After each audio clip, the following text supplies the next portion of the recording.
Section 4. You will hear the beginning of a lecture about business cultures. First, you have some time to look at questions 31 to 40.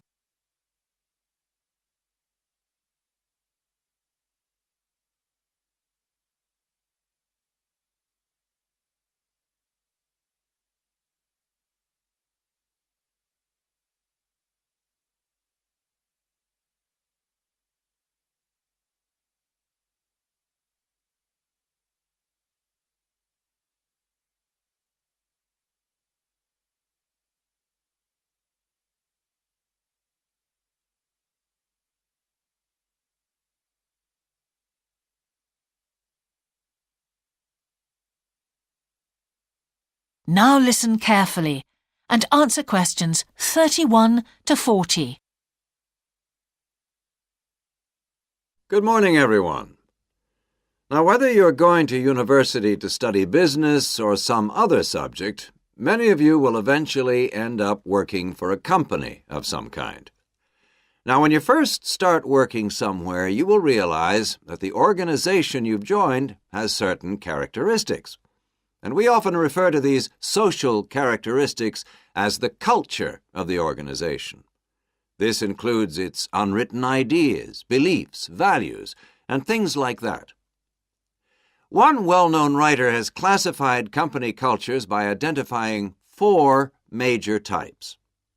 The first type is called the power culture, and it's usually found in small organizations.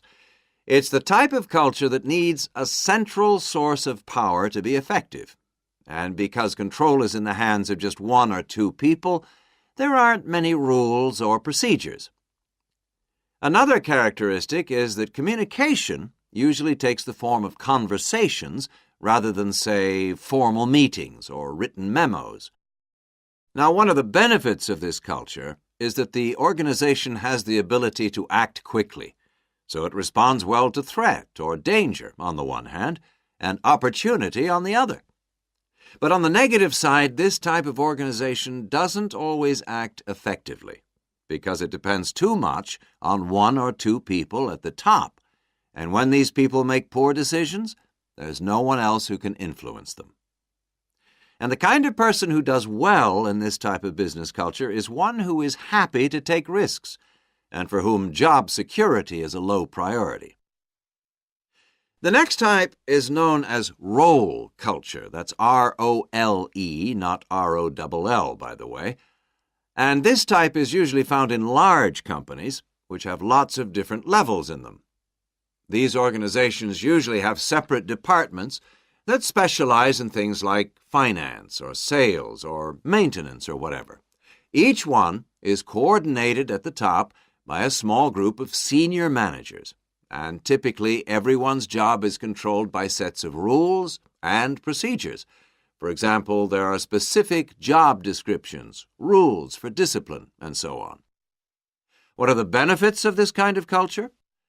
Well, firstly, because it's found in large organizations, its fixed costs, or overheads as they're known, are low in relation to its output or what it produces.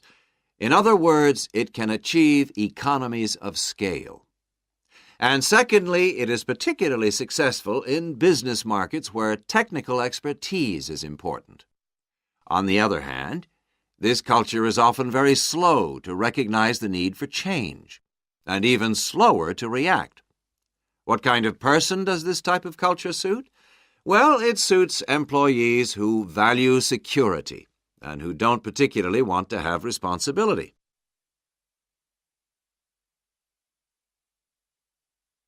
Moving on now to task cultures.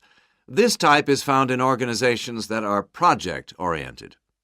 You usually find it where the market for the company's product is extremely competitive, or where the products themselves have a short lifespan. Usually, top management delegates the projects, the people, and other resources, and once these have been allocated, little day-to-day control is exercised from the top, because this would seem like breaking the rules. Now, one of the major benefits of this culture is that it's flexible, but it does have some major disadvantages too. For instance, it can't produce economies of scale or great depth of expertise. People who like working in groups or teams prefer this type of culture. And finally, the fourth category is called the person culture. This type is quite unusual.